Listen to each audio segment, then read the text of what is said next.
Hello friends, வணக்கங்க. நான் ரதியா சமையலேருந்து சாந்தி பேசுகிறேன். எப்படி இருக்கீங்க? நல்லா இருக்கீங்களா? இன்றைக்கி நான் வந்து கீ ரைஸ் தான் செய்ய போகிறேன். நான் எப்படி செய்கிறேன்ட்டு செஞ்சு காமிக்கிறேன். ஃபர்ஸ்ட் டைம் வீடியோ பார்க்குறவங்களா இருந்தால் சப்ஸ்கிரைப் பண்ணிங்க, பக்கத்தில் இருக்க பெல் பட்டனை கிளிக் பண்ணிங்கன்னா நான் போடுற வீடியோவில் உங்களுக்கு உடனுக்குடன் வந்து செய்கிறோம். வாங்க வீடியோக்குள்ளே போகலாம். நான் வந்து குக்கரில் கொஞ்சம் எண்ணெய் ஊற்றிருக்கேங்க. கூட கொஞ்சம் நெய்யும் ஊற்றிக்கலாம். ஏன்னா ஒரே நெய்யாக கீ ரைஸ்னா நெய்யாகவே ஊற்றினா கொஞ்சம் திகட்டும். அதனால் கொஞ்சம் ஆயிலும் கொஞ்சம் கீ ஊற்றிக்கலாம்.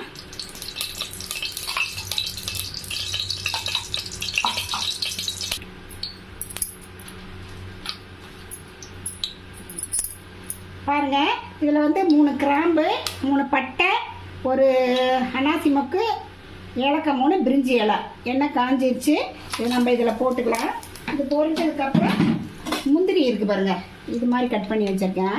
அதையும் இதில் போட்டு அப்படியே சிம்மில் வச்சு வறுத்துக்கலாம்.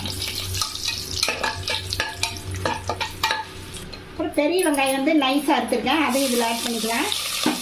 ஒரே 2 பச்சை மிளகாய் இந்த மாதிரி கீறி வச்சுருக்கேன். காரத்துக்கு நல்லா பொன்னிறமாக வர வரைக்கும் நல்லா வறுத்துக்கலாங்க. பாருங்கள், இந்த மாதிரி நல்லா செவந்து வர வரைக்கும் நம்ம வெங்காயத்தை வதக்கிக்கலாம். அப்புறம் இஞ்சி பூண்டு பேஸ்ட் வந்து ஒரு ஸ்பூன் போட்டுக்கலாம். அது நல்லா வதங்கிடுங்க. புதினா கொஞ்சம் போட்டுக்கலாங்க. தக்காளி வந்து 1 கட் பண்ணி வச்சுக்கேன், இந்த மாதிரி கொஞ்சம் பெருசு பெருசாக. ஆனால் இது வந்து தக்காளி வந்து நல்லா வதங்கக்கூடாது, சும்மா ஒரு அளவுக்கு வதங்கினா போதும். இதுக்கு நம்ம வந்து அளவாக உப்பு போட்டுக்கலாம். ஒரு வதங்கிட்டோம். பாஸ்மதி சீரக சம்பா எடுத்து வச்சுருக்கேன். அது வந்து 1 கப் எடுத்து வச்சுருக்கேன். நம்ம அதில் போட்டுட்டு நம்ம அதுக்கு அளவு வந்து தண்ணியை எடுத்துக்கலாம். ஊற்றிக்கலாம். 1 கப் அரிசிக்கு 1.5 கப் தண்ணி ஊற்றிக்கலாம். நல்லா கொதிக்கிட்டுங்க.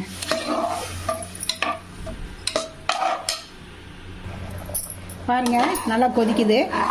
நம்ம வந்து குக்கர் மூடி போட்டு ஒரு தண்ணி வத்துற வரைக்கும் நம்ம வேக விட்டு எடுத்து வைக்கலாம். பாருங்கள், நல்லா ரெடி ஆயிடுச்சு. எப்படி இருக்குன்னு பாருங்கள். நல்லா நெய் வாசம் ஜம்மன் அடிக்குது. இது கூட நான் வெங்காயம் பொரிச்சு வச்சுருக்கேன். அதை வந்து நம்ம கொஞ்சம் அப்படியே தூவிக்கலாம். இது கூட சேர்த்து சாப்பிட்டோம்னா ரொம்ப நல்லாயிருக்கும். இதுக்கு நம்ம சைடிஷாக ஏதாவது நான்வெஜ் ஏதாவது செஞ்சு சாப்பிட்டோம்னா டேஸ்ட்டாக இருக்குங்க. இந்த வீடியோ பிடிச்சிருந்தா நீங்கள் ரதியா சமையலை சப்ஸ்கிரைப் பண்ணுங்கள், லைக் பண்ணுங்கள், ஷேர் பண்ணுங்கள். அடுத்த வீடியோவில் வேறு ரெசிபியோடு சந்திக்கிறேன். வணக்கங்க.